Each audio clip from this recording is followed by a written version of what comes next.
All right. Well, hello, everyone who is present right now, and those of you who are watching the replay later.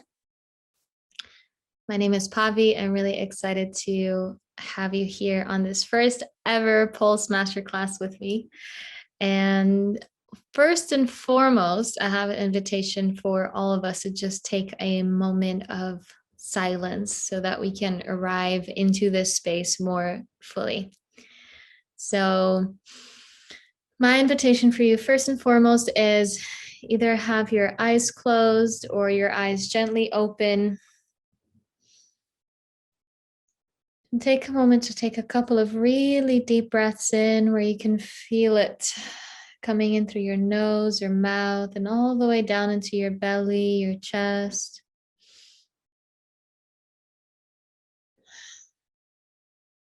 Not just watch your thoughts or your breath or count it, but really feel it coming in your body. Feel the physical sensations that it creates as you're breathing in, as you're breathing out, the expansion that happens in your belly and your chest as you breathe in, contraction that happens as you breathe out. Really take this moment to arrive. So anything you might have been doing previously, it always creates some sort of agitation in our mind or in our body. And so we're just taking this moment to arrive into this space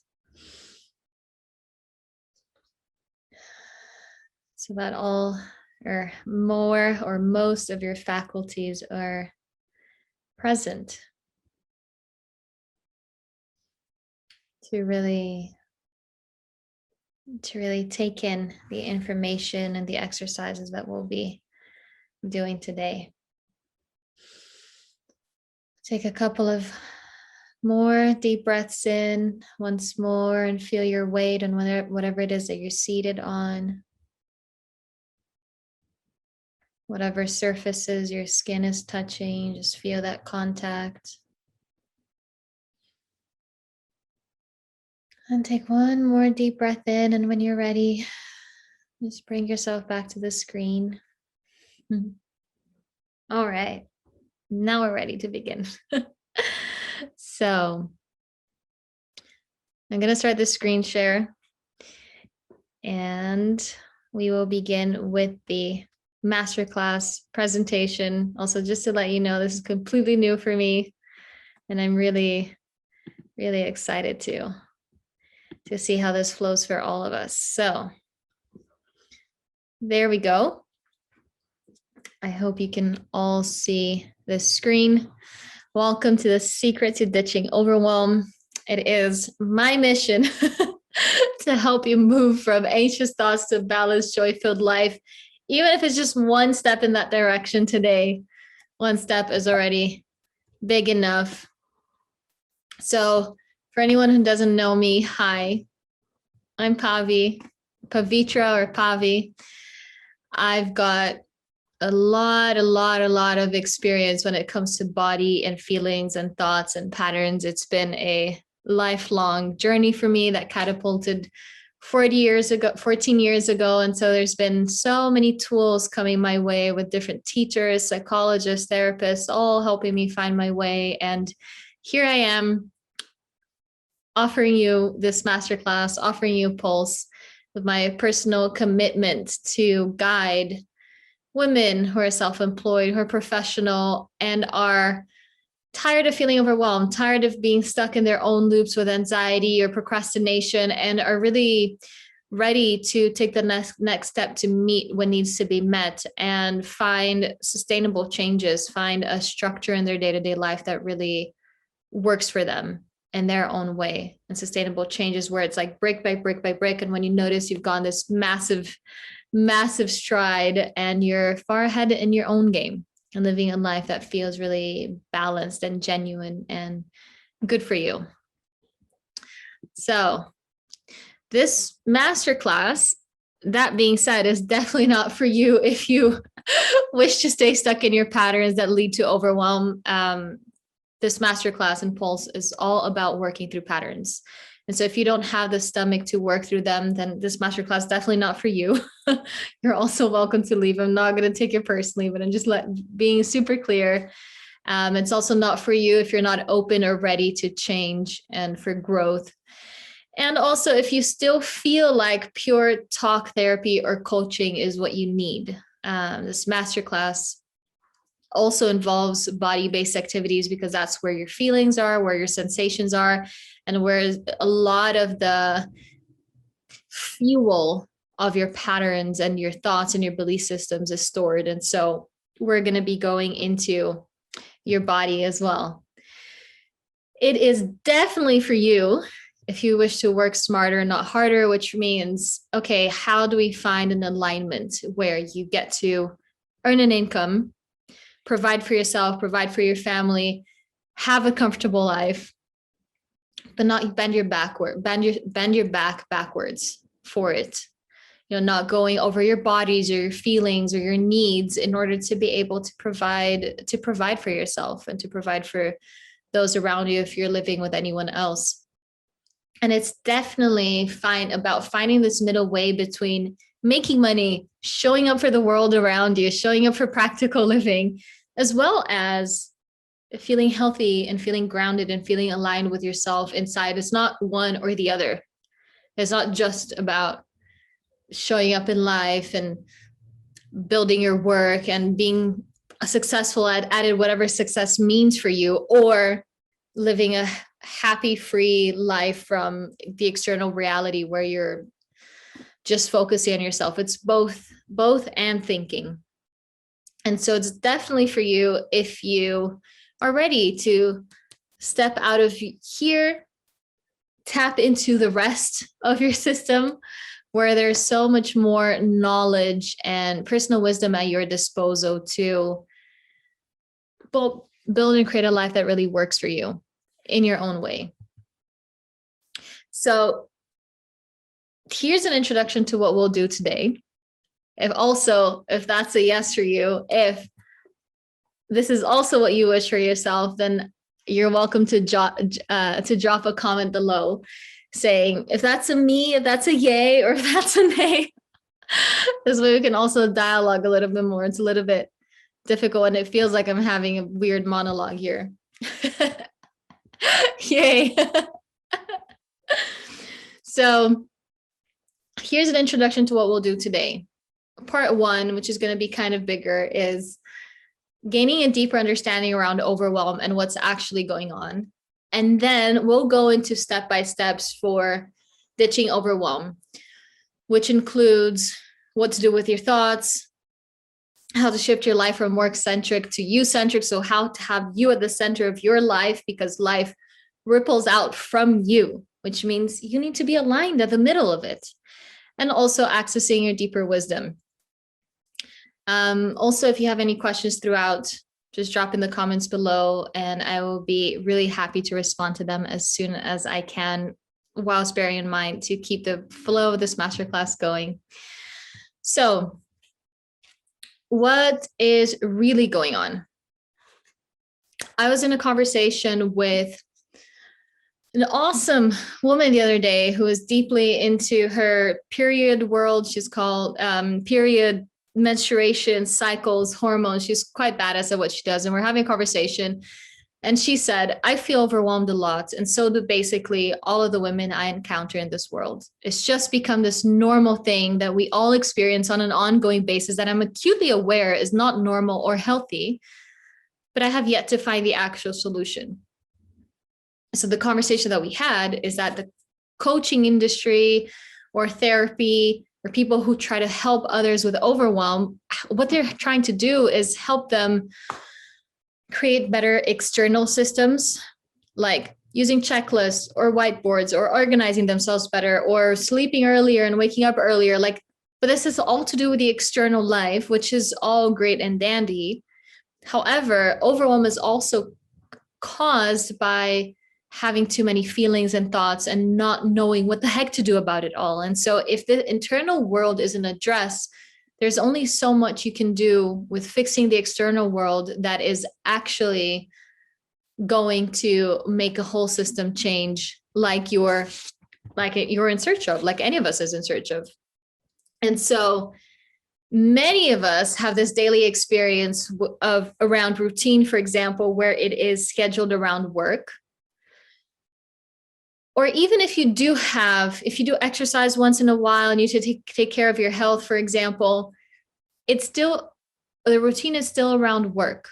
Or let's say it's around family for those who are married and work.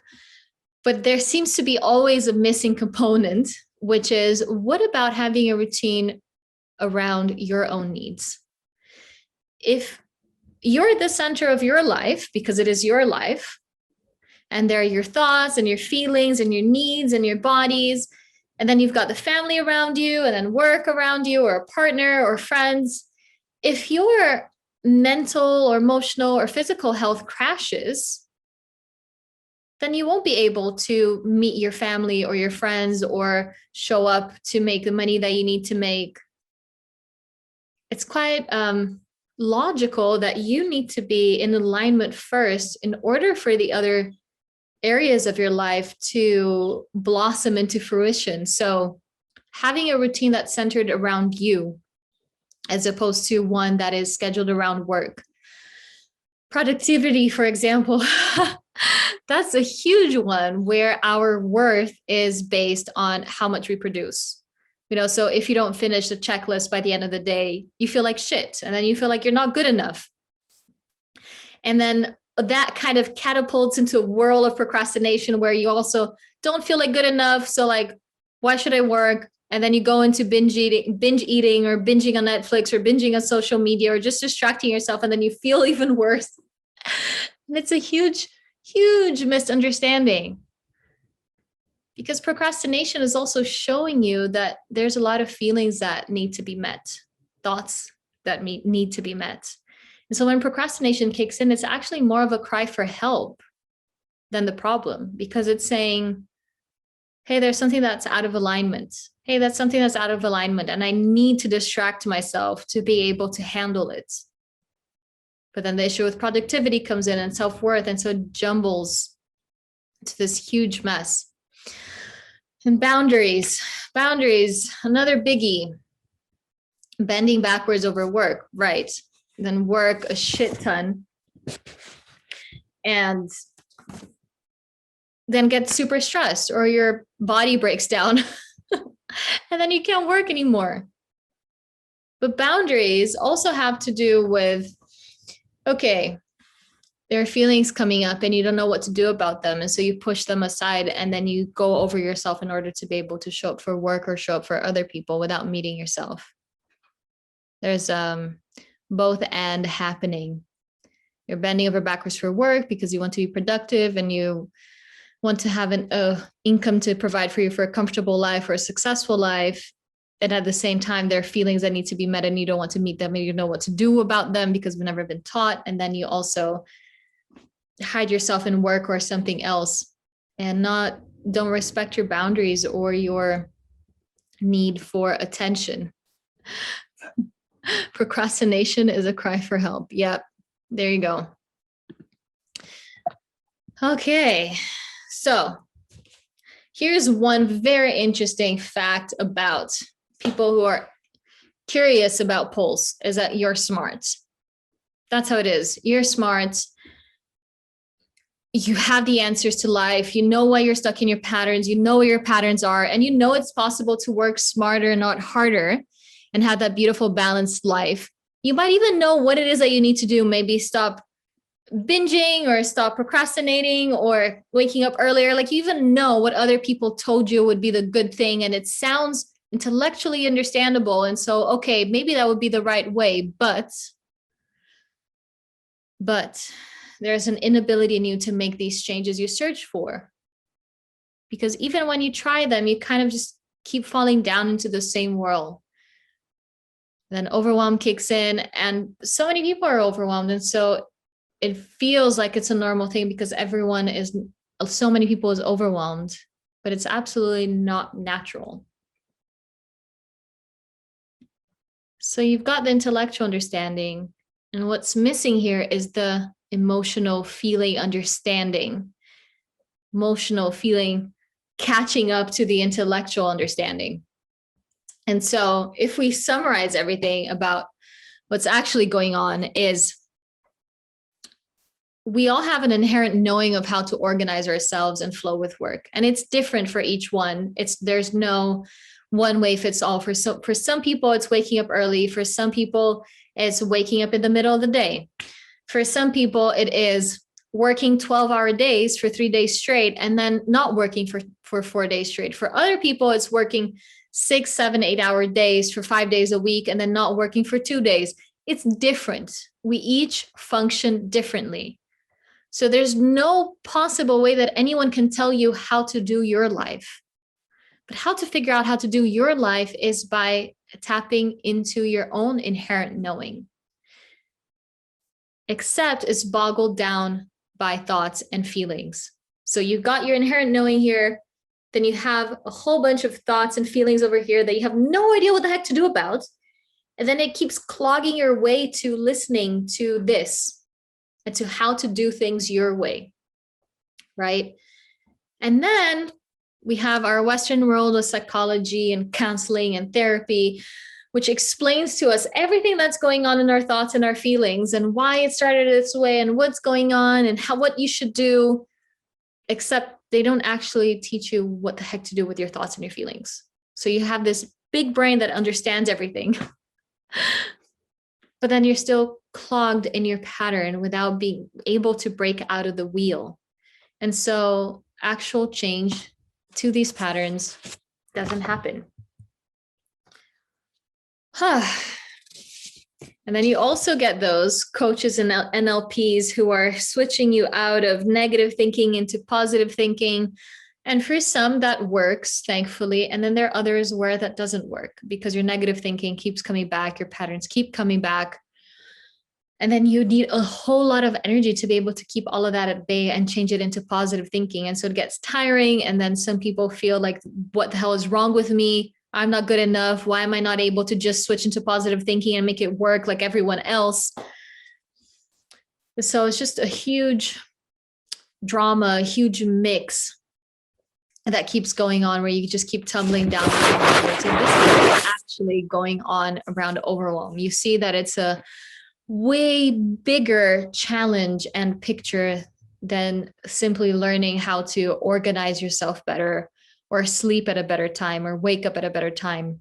There's a whole load of feelings and thoughts and lack of access to your deeper intelligence. It's all mixed up. It all contributes into one whole.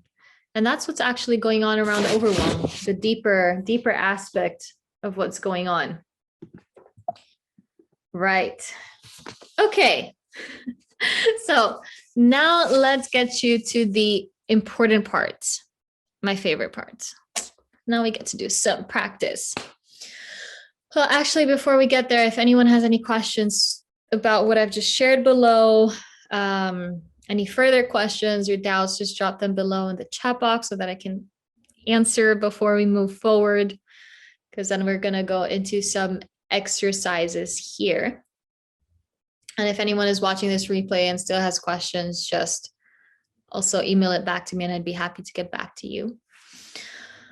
So, what is the key to be able to find ourselves out of this overwhelm? What is like the first tip of the thread that we can catch and pull? I mean, hold and pull to be able to get out of this overwhelm loop. It's learning how to meet our thoughts and our feelings. Because that's all that's happening in here, right? We have a unsettled, restless feeling that starts to show up. You have no idea what to do about it. And then you start to think a lot, trying to find a solution. And then you jump into binging into Netflix or food or alcohol or work or sex or whatever, just so that you can get a respite from this restless, uncomfortable feeling that starts kicking in. So what we need to learn is how to meet our thoughts and feelings, because when we learn how to meet that, then naturally the waters are going to settle. You'll learn how to navigate it, and you're going to have a clear space in your mind to be able to make decisions, to have solutions in a way that work for your particular life. And this is you tapping into your deeper intelligence and creating an external life that really works for you. So why don't you check in with yourself now? This is the part where we're starting to step into the let's do some personal work as we're in this masterclass, because Pulse is definitely not about just talking. I've been here talking to give you a conceptual understanding of what's going on, maybe so you can see a few things of what's going on in your own life. But now it's now it's a good time for us to start doing some own inner work. Your belief is that your overwhelm is caused by your work, by life, and everything you need to do, right? Is that your belief? That seems to be a huge belief that's going around, which is overwhelm is caused by work, by life, and everything you need to do. So overwhelm is caused by your external life, basically. It's what a lot of people are talking about. But also, for example, let's say you win a free trip to Maui with all expenses paid for 2 weeks, right? And then you take a break, you go on that holiday, you sip those martinis if you're an alcohol drinker, or you have smoothies at the beach if you're more natural. And then you might even enjoy Maui for a few days. As soon as you get there, the weather is amazing. You see all those palm trees, you've got those mountains, the volcano, the ocean. It's all idyllic and perfect. And the first few days are awesome. And then next few days start to come in. And then there's this background anxiety that starts kicking in. Thoughts, maybe related about work, maybe related about something else, or maybe like this restless guilt sort of feeling. And you start to get overwhelmed. You're like at the beach, having a smoothie. You start to get overwhelmed by your own stuff, even if there's nothing to do externally. Then in come your mechanisms again, to eat, to watch TV, to drink, same mechanisms, except it has nothing to do with work. And so that shows you that overwhelm isn't just about your external life. It's also about what's happening in here. And then people would go back from Maui straight into work and actually feel quite a bit of a relief, because then they have actually something to do that's going to distract themselves from their restlessness. Right? So then you go back to work and you're almost craving to go back into work to distract yourself from your own internal restlessness. And then it seems after a few weeks or months that work is the issue here, that your inability to meet all your deadlines or check all your to-dos is the actual issue, but it's not. As you can see, it's not, because even when you go on a break, you feel at some point you start feeling restless as well. So it's our not knowing what to do with our inner world that creates the overwhelm, which then reflects into external life. So then you get messy in here, and then showing up in a way that's organized in your external life also becomes messy, because you're messy in here. And even if you're able to get your external life aligned in order to make an abundant income, even then, once you're making whatever dream it is that you wanted to make, $1 million, $100,000, $100, I don't know. Even then, once you hit that jackpot, your feelings of restlessness are still going to come back, and your self-doubt, and your overthinking. And then you're going to be like, okay, what's next? What is the next project that I can do? What's the next $1 million that I can hit? What's next? What's next? What's next? Always this restless feeling kicking in, even if you hit your external goals. Then overwhelm is there again. And for those who are overachievers, they will be able to keep achieving more and more and more, but the restlessness is always there. The overwhelm is always there.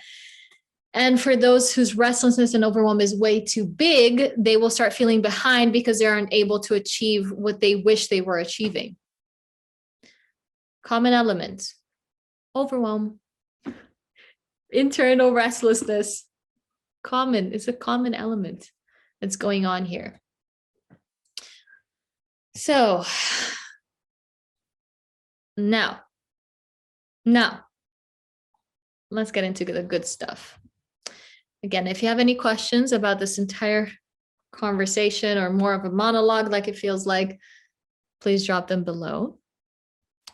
Otherwise, it's time for us to get our fingers in the dirt and do some digging, which for me is the most exciting part. To get to guide you through your stuff so that you can find your own clarity. That's the awesome bit about it. I don't have the answers for you. I don't have a one size fits all for you, but I can help you tap into your deeper intelligence, give you the right tools to find your clarity so that you're able to ditch that overwhelm as well as build a life that works for you. So I hope that you have some pen and paper with you. I believe I had that written down in the emails that were sent out. If I haven't, I'm so sorry, but I hope you do. Because I would like to bring some clarity, first of all, to your mind. There are 3 questions here that I would love it if you could take the next few minutes to answer them. I can also time maybe give 3 or 4 or 5 minutes, which is question number 1. What do your thoughts say when you're overwhelmed or when you are procrastinating? And so what is a storyline that's going on in your head? Then when you're overwhelmed or when you're procrastinating, what are you actually feeling in your body? Like, do you have a pit in your stomach? Do you have a restless feeling in your chest? Are you completely not aware what you're feeling in your body? Or do you feel disconnected? That's also feeling. Disconnected is also feeling. So what's going on beyond the level of your mind? If you can write this down so that you can start to organize your thoughts and what is your experience of overwhelm, this would be very helpful.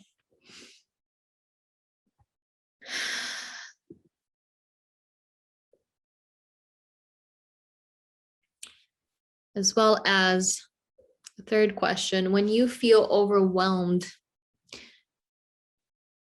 and you have work to do, so you've got that pressure to get stuff done and you're also feeling overwhelmed, how do you respond to it? Like, do you freeze and go into mental haze for hours? Do you push through and work and then possibly fall apart after having pushed through? Or do you procrastinate on social media and there's just a restless world going on inside? What's going on? And notice if you're feeling overwhelmed right now with all of these questions and you having to get clear on your overwhelm. See how overwhelming it is to get in touch with your own internal world. If that's the case of what's happening, I understand that.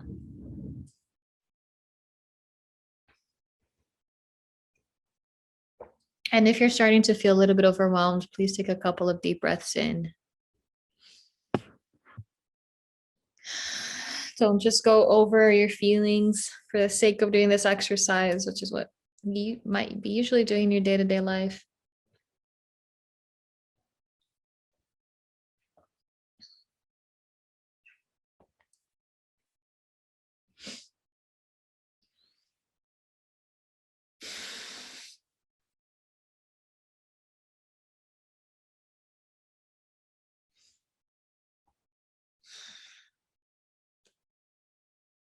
So again, it's the clarity of what's going on in your mind, what's going on in your body,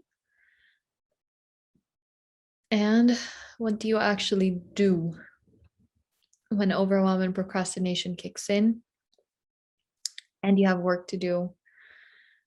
What happens in that moment, which is usually when hell breaks loose. And as a last question, which I seem to have forgotten to add into this slide, it's how's your daily routine? Is it centered around meeting your emotional, mental, and physical needs? Or is it centered around something else, work, partner, family, kids. What is it centered around?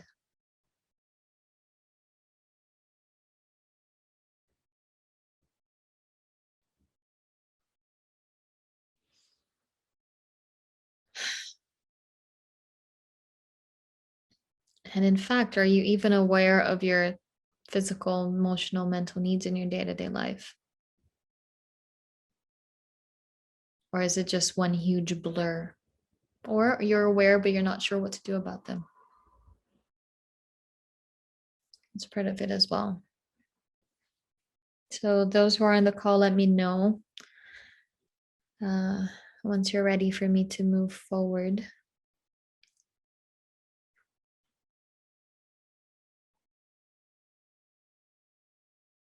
To the next bit of our exercise.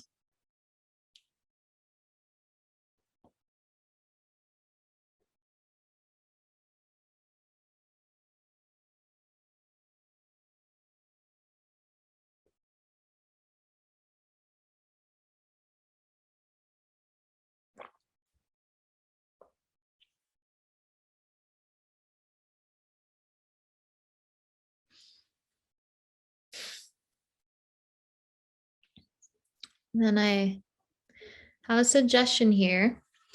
If you could write down in the chat box,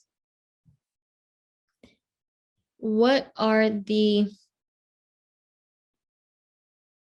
main sensations that you experience in your body when you're feeling overwhelmed or when you're procrastinating? Oops. Can you share them in the chat box? The last question was, how's your daily routine? Is it centered around meeting your emotional, mental, and physical needs? Or is it centered around anything else? Work, partner, kids, family, friends?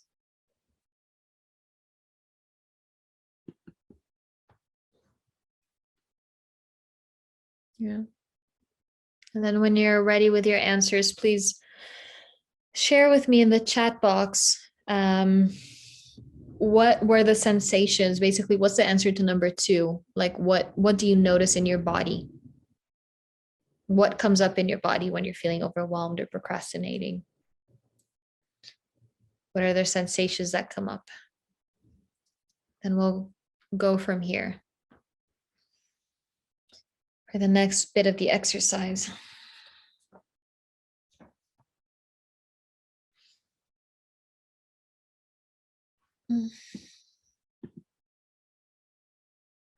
Okay, tightness in the belly and chest.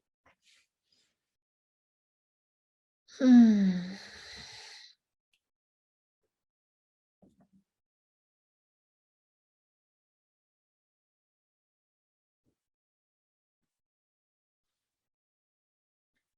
the next one.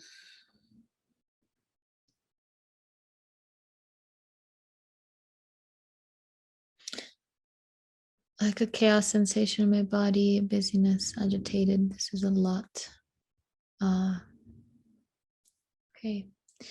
Natty, foggy brain, and sinking feeling in stomach. Okay. Okay. Anyone else also who's watching here or watching in the replay, I'm gonna guide us through a breathing exercise right now so that you're able to meet what is personally going on for you. So obviously who's watching the replay, I won't be able to guide you because you're not with me right now. But for those who are here, I will guide you so that you're able to drop into your body.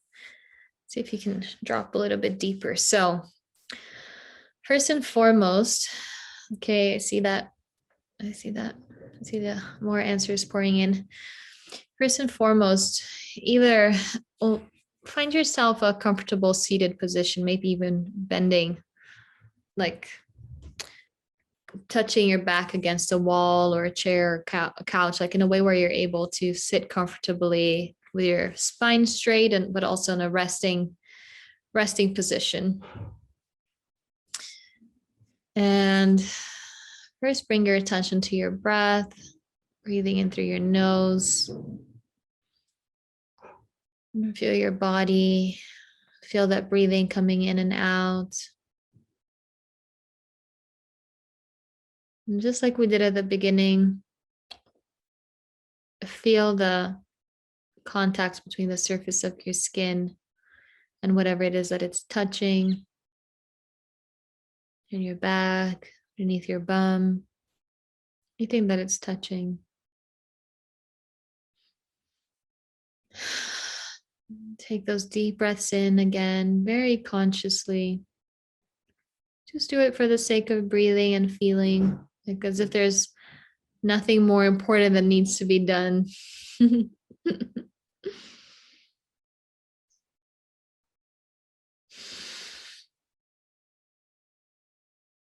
Notice any thoughts that may be present, any feelings, sensations, or any sounds around you. Notice what's up.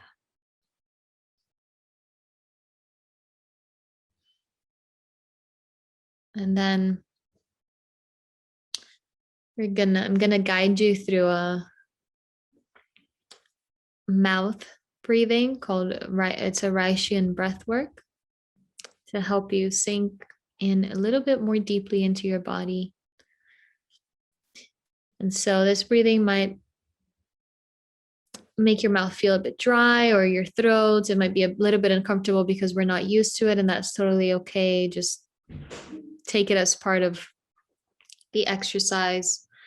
And so the inhale, the exhale are always through your mouth.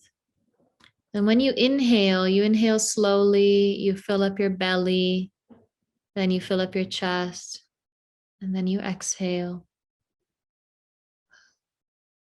And once you've exhaled, you inhale again, fill up your belly, fill up your chest, and exhale. Even if the breathing is a little bit clunky, like it's not super fluid, that's okay. This is your first time. Inhale, fill up your belly, your chest, and just start to get used to this kind of breathing. Really feel that breath filling up your belly, your chest. Notice any feelings or thoughts that come up. Maybe your thoughts are racing. Maybe it feels uncomfortable. Maybe it feels amazing in your belly, but your chest feels tight. Notice what you notice. What's your experience, which might be one thing and it might be a mix of things.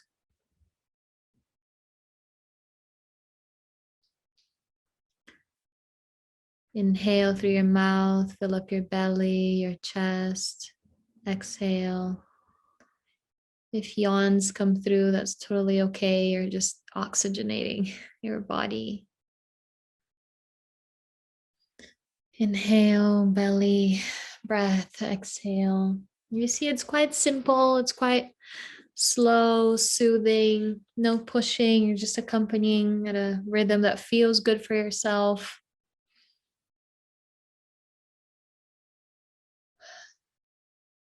And feeling that breath, feeling how it expands your belly, it expands your chest.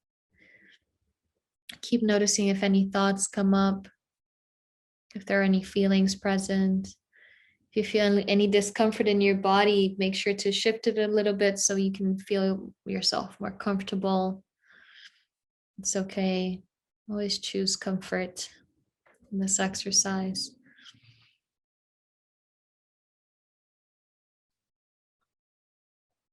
Here you go.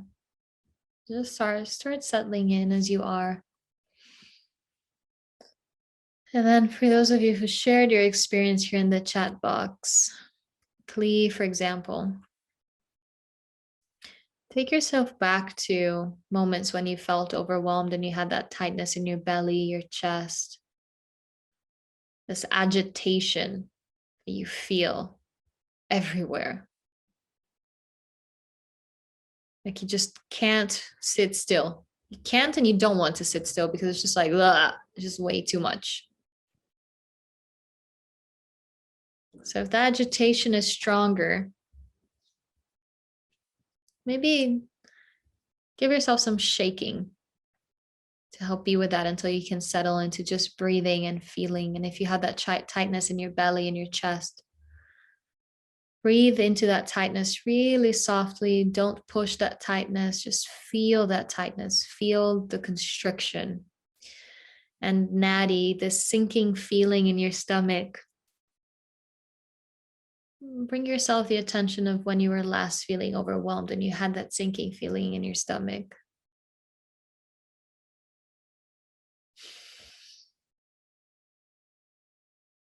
The foggy brain kicks in. It's all kind of hazy, whirl, confused.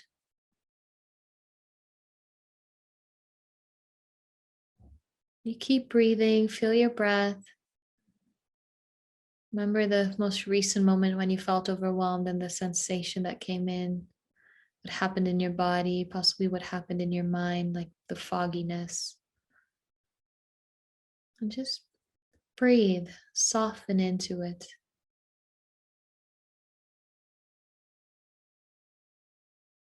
So if there's a freezing sensation, don't push it. If there's a tightness, don't push it. Imagine it's been tight for so long. If you push it even harder, it's going to get tighter. So be kind, be soft, approach softly, approach gently whilst you breathe. Breathe in through your mouth, fill up your belly, your chest. Feel that tension. If you have the foggy mind, notice the foggy mind. Just how restless it might get. It's okay. This isn't an exercise that's supposed to be peaceful and make you feel all good all of a sudden, not quickly anyway. So it might be agitated, and that's okay. It's not about faking it, it's about meeting what's there. And if it's restless, then feel that restlessness and maybe shake your body a little bit. Maybe even move a little bit. It's like a child when you see that it's restless and it just starts moving, moving, moving, moving. Okay, then move it consciously. Shake your head a little bit, shake your shoulder a little bit. Move your hips if you need to stand up and just walk a little bit around. Just then walk a little bit around. Soften into it through movement as well. You're both breathing and moving, softening, not as a way to run away, as a way to meet it, as a way to be with it. Consciously. You're consciously with it. You're not going distracting yourself doing something else. Get your attention to go as anything else. Just be there, eyes closed, body. If it's way too restless, open your eyes, look around a little bit, breathe, move, adjust, shake. Shake is so helpful when we're agitated. A big shake or a gentle shake that helps you melt into it. Yeah. We're just dipping in just a little bit. You see, it doesn't feel that uncomfortable. It's just weird and everywhere, but it doesn't feel that uncomfortable. You might not want it. That's another thing. You might not want it there, but it doesn't feel that uncomfortable. It's just a sensation coming up. It feels strange. Breathe. Feel your breath. Any thoughts that are there, let them be there. It's okay if your mind is agitated. And come back into this sensation, this settling sensation of then either breathing through your mouth or your nose. You just come back to your breath, let the rest go. Memory of the overwhelm, the sensation, just let the rest go and just feel your breath. Just feel your breath. Even if there's some residual restlessness there or anything like that, it's totally okay.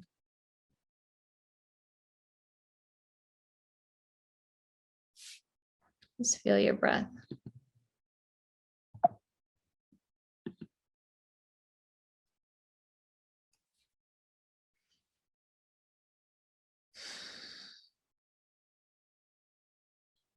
Okay.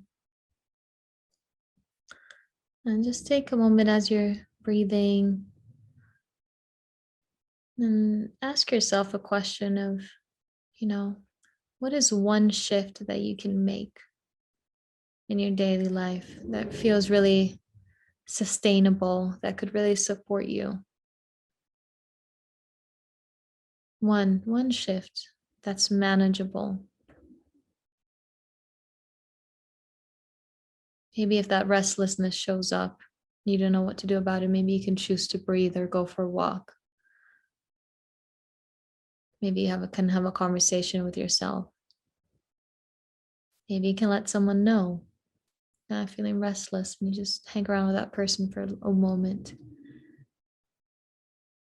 Or maybe there's an external change that you can make that you have clarity of that might also be triggering your overwhelm. Like if I'm constantly physically tired because I haven't slept enough, I'm probably going to feel overwhelmed because my body is constantly tired. So what's one shift in terms of a habit or attitude that you would feel comfortable making given this mini dive that we've done?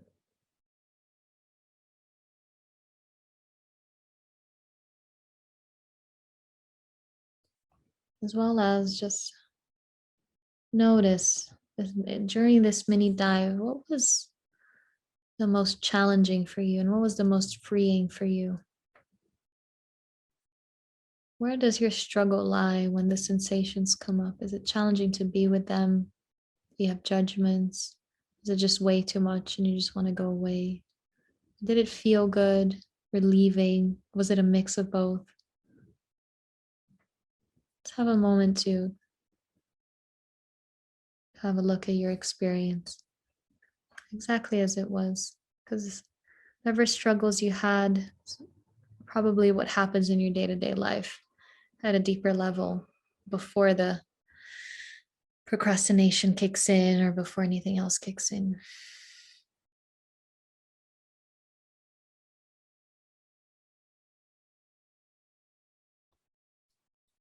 Then take a couple of really deep breaths in, very consciously.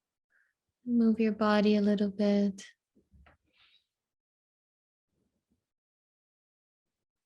And when you're ready, bring yourself back to the screen. I would like to invite anyone who's open to sharing a little bit about their own findings. What flowed, what was challenging, what's one change that feels good to make based on what you witnessed and realized about yourself. I would really, really like to hear from you. If you can just let me know in the chat box and I can unmute you to share.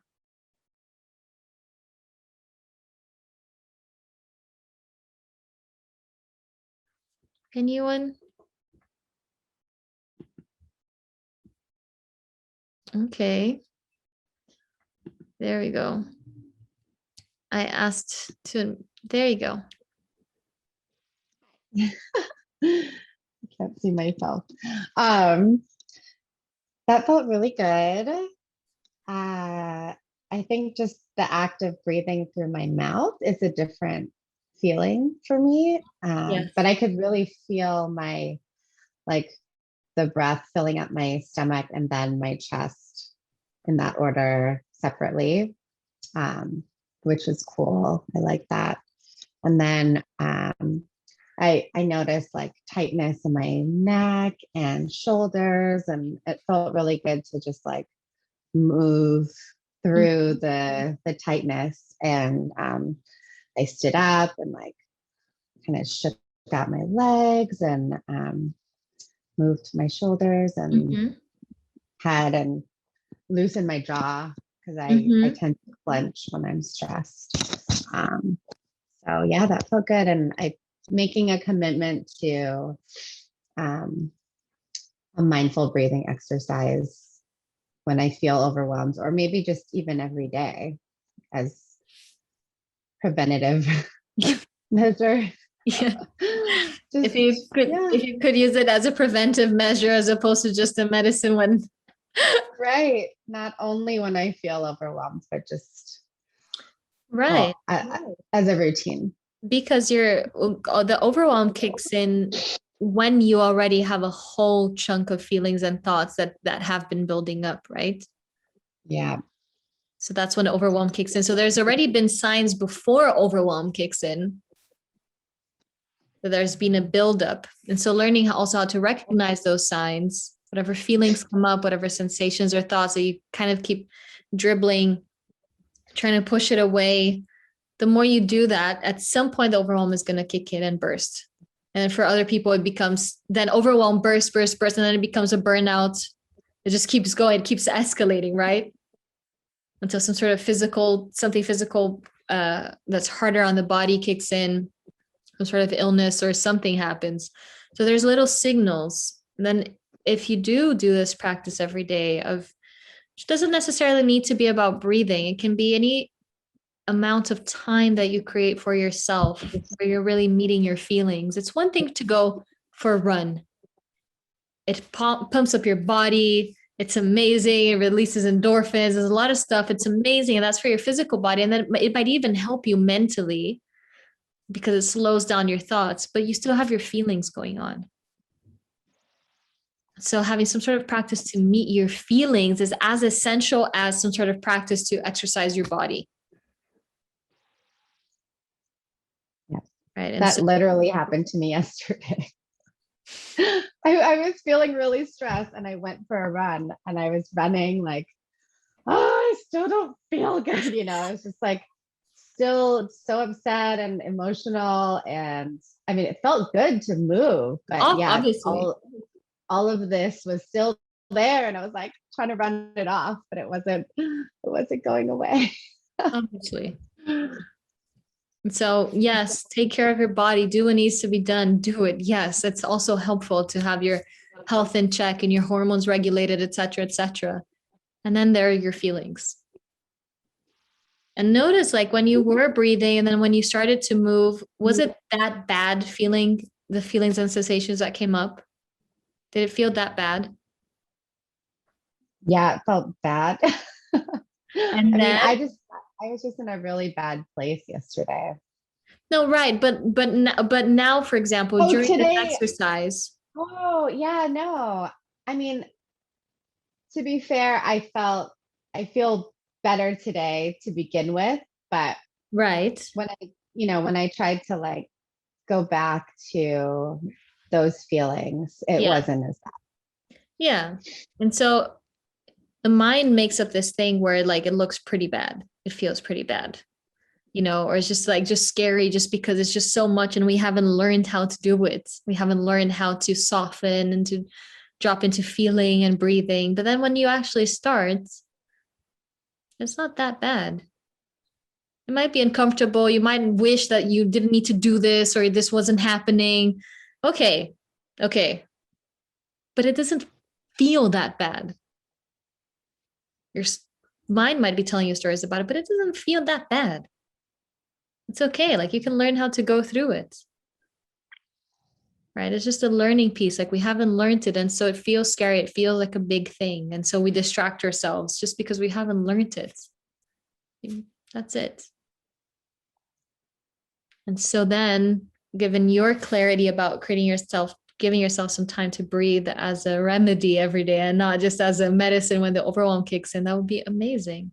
Just tap into your feelings, soften, learn how to meet them, create some space to nourish you, to nourish your feelings.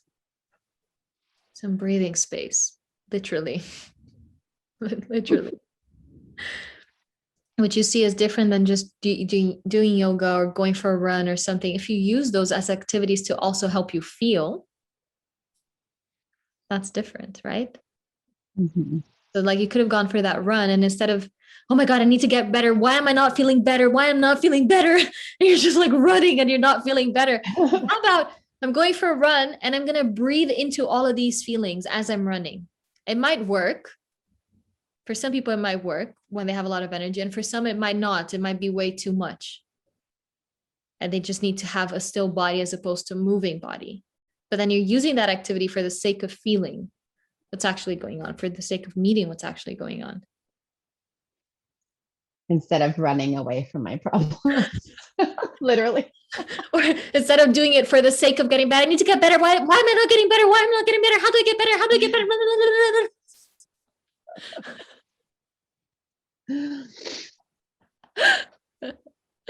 Okay, my dear. I'm glad you found some answers. Yeah, someone also is saying here, we can't run it off. I love to walk and to breathe into the feelings. That's it. Anyone else who feels like sharing their experience? Okay. Muted here. Asking to unmute. Hi. Hi. Welcome. So what did you find? That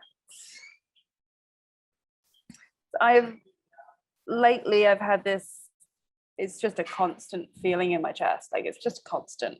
There's nothing I can do that makes it go. Sometimes I forget it, but as soon as I become present, then it's still there. Mm-hmm. And you know, I've done the Netflix avoidance, I've done the eating avoidance, but it's getting so big that even when I'm doing those things, it's still there. Okay. And it's always so like, it's so crazy to me what the simple act of breathing can do. And again, it's like you said, it's not breathing for the sake of breathe, like it's not breathing to get rid of anything. It's not breathing as a solution. And it's softened quite considerably. Yeah. And we breathed. And the softening for me feels like a key. It feels like the softness and the gentleness of it, not just like masculine. Okay, right, I need to feel this. I need to do this thing. It's like like yeah. And I forget when the feelings that I want to get rid of come, I tend to get into a state of like, I just want to and it feels like the most alien thing in the world to get soft when that happens. And I don't remember to do it. Yeah, it's a shifting of habits, because if we've been trained an entire life to do, push in regards to everything, external life and internal life, and then Netflix and binge eat, and then shopping or whatever coping mechanism that you have, you've been doing it for years. And so the response is always like that, to either fight or push or freeze or hide. For years, it's been like that. Very forceful. It's forceful, very forceful. It's almost like the unhealthy masculine energy, right? It's not the healthy one, is the unhealthy one. And so it's like layers of it, right? Because you go in and okay, I'm just gonna go and do that thing because we're taught to do it as a habit, and then you go into Netflix, and what's on Netflix? So much of what's on Netflix is pushy, masculine. So you like ingrain yourself even further by doing those things, or going to the wider world, or going to personal development help who are like, you just need to do this one thing. And it actually never works because it's still the same thing. Yeah. It's the things that you're trying to avoid even push you even harder into that masculine space. Yes. And so it requires a little bit of a extra patience and understanding that the shift from pushing and doing to responding through ease and gentleness and softening, it's going to take a while for the response to change, just because we've been conditioned for so long to push, right? So even if we don't find our first response being easing into it. Or even if you try to use easing into it as a way to push, still not working. I'm trying to ease into it and it's not working, you know? And you're not being easing, right? If you're trying it, but you're not, yeah. No way. No, you can't bypass it. You can't fake yourself into easing. Either you learn how to ease into it or you don't. You can't fake it. There's no try. And so even then, when you notice that, let's say you're trying and somehow not working, it's like being patient. Because if you start to judge yourself or guilt trip yourself or try to push it again, you're just taking yourself in the opposite direction. Right. And so understanding that it takes a long while. And even for myself, like I've been doing this for so many years. And when I get into new layers of feelings that I haven't had access to before, sometimes my response is still pushing. And I go through a whole gamut of reactions until I get back into, okay, it's easing again. Fuck. You know, so even like, because in those deeper layers, you still have the patterns of reactivity going on with those deeper feelings. And so it might take a while until your natural response is just easing and easing and easing. And then it's just easing from there. Right. So having this patience to reprogram like every single layer that you get in touch with, get back into easing, get back into easing. It's okay if reactivity comes back. It might happen for a while. And then you just keep choosing easing and easing and easing, and keep going. Being patient. What you said that really, really hit home to me is like, even when you said it so softly and as if it was like a nothing thing, it's like, don't fake it. Don't fake the ease, don't fake the softness. It's so easy to fake it. It's again, it's this masculine, what we're taught to do. It's like, you should be feeling it. If not, you're wrong. So even, you know, fake it to yourself. Fake it to your. I'm not even bothered about faking it to other people anymore. But I notice how much I fake it to myself. It's like, oh, it's okay. It's okay if it's not working. Oh my God, it is. Whoa. Just in that, something shifted. Like without the breathing, without anything else. Like be real to what's there. Like, yes. Oh, I'm allowed. Yes.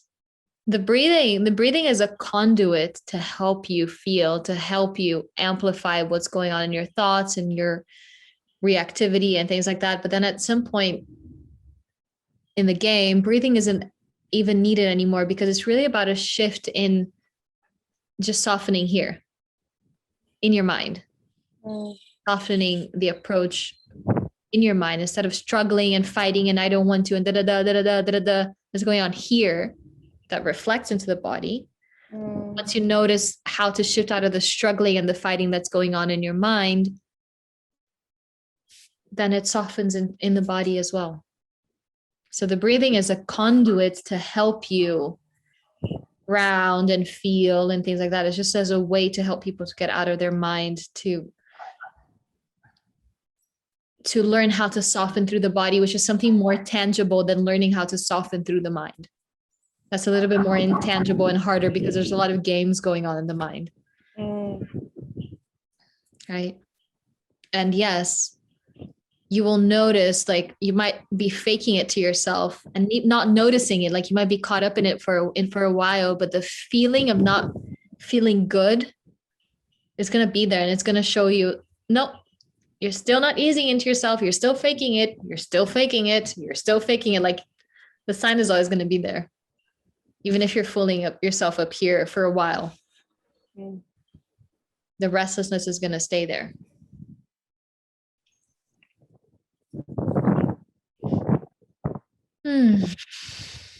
Yes, letting go instead of trying to fix. Yeah, letting go instead of trying to fix. Because the fixing, needing to fix or to heal or to figure it out, etc., is what is also the pushing element.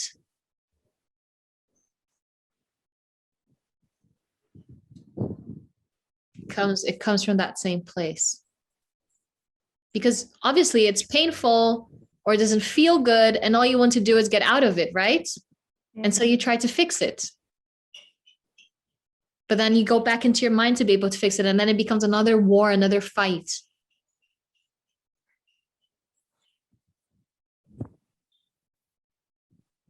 Yeah. So easing into it, softening into it, being with it. And then once you've done that, there's most likely going to be some spaciousness for a solution to come through, for change to come through.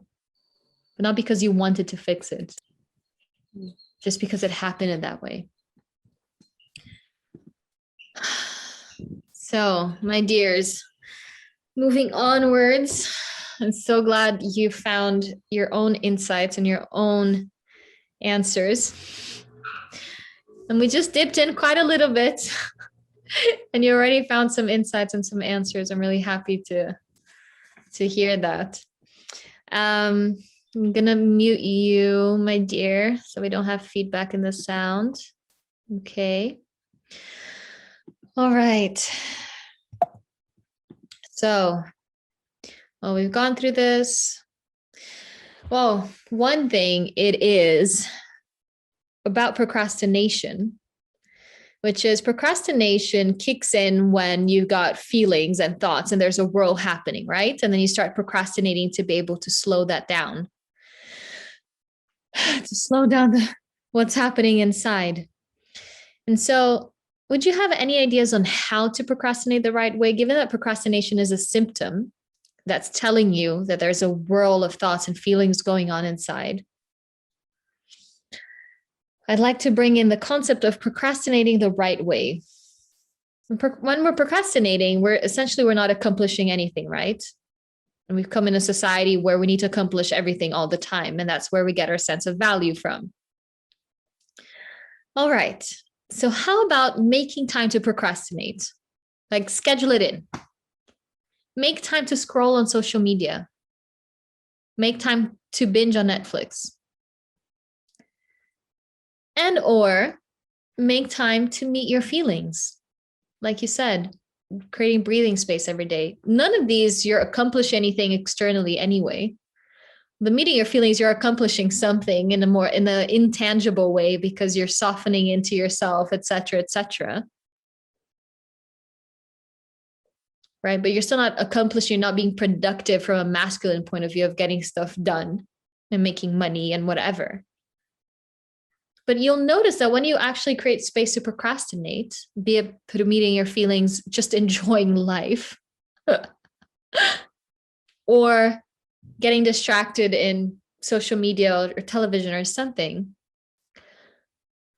when you allow yourself to procrastinate, because people make procrastination something wrong. It's wrong. You shouldn't be procrastinating because it means that you're avoiding something or you're not getting stuff done. Okay. So how about let's tackle that belief a little bit and give yourself some permission to procrastinate and do it consciously, either getting yourself distracted or just going about enjoying life or feeling your feelings, like breaking out of the belief that procrastination is wrong. Procrastination is there because your mind needs a breathing space due to its own internal world and the amount of to-dos that you have externally. And so procrastination is a symptom. It's a flag that's telling you that something is off. So let's address what's off, which is you not having enough space for yourself to just be and to enjoy and to breathe and to meet your feelings. That's why I say procrastinate the right way. Build it into your timetable to actually have breathing space for yourself. Bring yourself this allowing as opposed to judging it to be wrong and it shouldn't be this way because everyone says so, which just makes you feel like worse when you procrastinate because then you start feeling guilty and worthless and helpless. That's all because you have a belief that it's wrong. Because if you didn't have the belief that it's wrong, you wouldn't feel guilty and worthless and helpless. You'd feel fine. You'd be like, great, I'm watching some TV right now. Or great, I'm going for a walk. Or great, I'm breathing. Right? So breaking apart this belief that it's wrong and building it into your timetable. Procrastinating, like enjoying life, or breathing and meeting your feelings, or indulging in some Netflix. And if you feel guilty about any of these things, then you need to meet that guilt. feel that guilt and get it out of your system, because you're not a machine that's there for everything and for everyone all the time. Like, you need space for yourself. So meet that guilt if it comes up. I hope this is clear and helpful. And so just as a way to summarize what we've been through, and the three main overwhelm topics, it is learning what to do with your anxious, panicky, overthinking thoughts, which is create time to meet your feelings, create time to procrastinate, create time to feel, to drop into breathing if that's helpful for you, and feel your feelings, or dance and use it to feel your feelings, and give yourself some breathing space to meet your feelings. And that's going to slow down your thoughts, and then keep watching those thoughts and let them be there. Don't try to change them. Don't try to slow down your thoughts. Don't try to meditate your thoughts away. Don't try to change them. Let them be there. Drop into your body, soften with ease. That's going to slow all of that down if you do it consistently. Not if you just do it as one medicine here when you're feeling overwhelmed, if you do that consistently. So building that into your routine.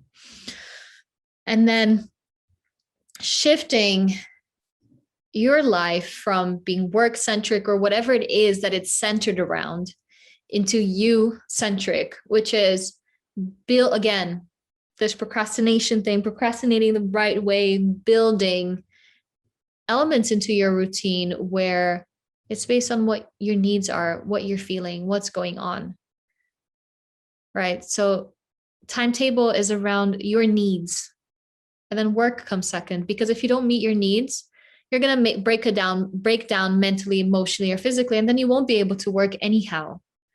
So shifting the structure of your day to meet you, then everything else flows from this place. And lastly, how to structure your day, find solutions, decisions. All of this comes through accessing your deeper wisdom. Okay.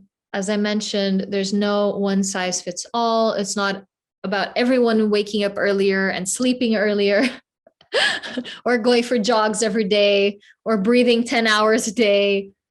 There's no one size fits all. And what you can do is, the more you create space for yourself to meet your feelings, to meet your thoughts, to soften into yourself, to ease into yourself, the more that internal mess is going to slow down, and you will have access to your own clarity in order to make your decisions and have solutions, ideas for solutions in a way that works for you. So for one of the people who shared here, her clarity was, wow, I need to make more breathing space for myself in my day-to-day, not just as a medicine when I feel overwhelmed, but like every day as preventive. For the other one, she's like, wow, it's a struggling that keeps it in place. And when I ease into it, see, they tapped into that intelligence for themselves. I never said that to them. They figured that out for themselves. How?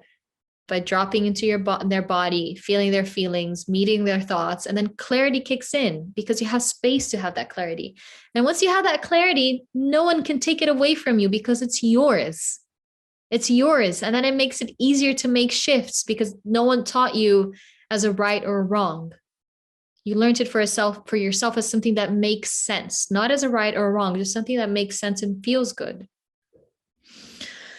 And putting all of these pieces together, that's going to help you a long way with your day-to-day overwhelm, and with learning how to manage and organize your life in a day-to-day in a way that feels good. So this is what Pulse is all about. It's about experiential whole body approach that helps you listen to your body. It helps you connect with your deeper intelligence. That helps you make decisions and find solutions that comes out of your own knowing. And in Pulse, we use 3 different modalities to work through these feelings, these thoughts, and access this intelligence. One of them is through Raishan breath work, which is what we did today. For those of you who did a little bit of shaking, that I would include as conscious dance or conscious movement, which is when you're learning how to move your body to support you, to express and to support you in meeting your feelings and your sensations. And the third piece of the puzzle is silence, which is learning how to just be with yourself in silence. There's going to be a lot of thoughts coming up, a lot of feelings coming up, but there's also a lot of settling in place that happens. And then these three tools are used interchangeably, as I said, to help you meet your feelings, your thoughts, settle them so that you can find your own clarity, so you can build and live your life in a way that works for you. And so for anyone watching this right now or as a replay, you're invited to apply to Pulse One. If this makes sense to you, if you are ready to shift. And so just as a reminder, usually Pulse One is for those who feel like they've done it all. Therapy, yoga, meditation, coaching, affirmations, you've tried it all, but you're still feeling overwhelmed. You're usually quite aware of your patterns. You know when the binging happens, when you're running away from stuff, you know your feelings, and you also know that having an efficient and joyful life is possible, but you just don't know how to get there. You just don't know how to shift out of those patterns. You just haven't been able to do it. You know all about it, but you just don't know how. It's also for you if you want to connect to your deeper wisdom and vitality, and if you want to work smarter and not harder and really create a life that is aligned with you in whatever way that looks like. It's different for all of us. There's no one size fits all. It's all according to your own deeper intelligence. And having the right tools and guidance to get there. This is what I do. This is how I support you. It's also for you if you feel ready to drop out of your mental stories and the rut that you're in and creating enough space for yourself and your business. It's about your unique flow of work-life balance. It's different for each one of us. I'm here to help you find your unique flow through finding your own balance of life and business. And it's also for you if you need structure and accountability without rigidity, which means I come in with a structure that is built around your needs. So it isn't rigidity. It isn't rigid. Rigid doesn't help anyone. And I'm here to build a structure that is in service of your own flow. And so Pulse One is for you if you need structure and accountability without rigidity, and a skillful guide called Pavi to help you get out of your head, tap into your body, drop into your feelings, your sensations, into ease, so that you can find your own clarity, tap into your own wisdom, and become the efficiency queen that you already are. That's just dormant in here, and it just needs little tweaks and pushes and being touched upon so that it can blossom and take you in your own journey. So you are welcome to apply if all of this sounds like this is you. Over here in the link below, pulsewithpavi.com/pulse1. Payment plans are available, and there's that awesome celebratory bonus for you for the first 3 women who apply before the 14th of May, before Friday. And that's that. Bob's your uncle. Here we've come to the end of the Pulse Masterclass. Thank you so much for watching. If you have any questions that pop up as you're watching this replay, or if anything comes up later after having watched live, also, you're always welcome to DM me on Instagram or write to me, reply to the emails that you were sent, and let me know of your questions. I would be happy to answer anything that was left over, any doubts that you have, any lack of clarity. I would be happy to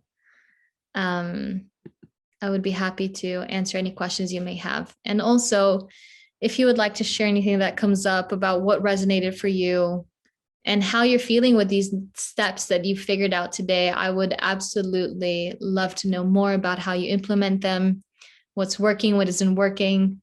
Just stay in touch. I love, love, love staying in touch. Okay. Thank you so much for joining me in this first masterclass. Thank you, thank you, thank you. And also, if there's anyone you know, any woman you know who might be in need of these tips to help her blossom, find her own clarity, meet her own feelings, please share this with her. I will be emailing you the replay. And this content is supposed to help everyone who's in need of it and ready for it. And I'm very happy to bring it out into the world. So glad this was helpful. All right. Kisses and hugs to everyone who's watching. And I hope you have a beautiful week ahead and stay connected.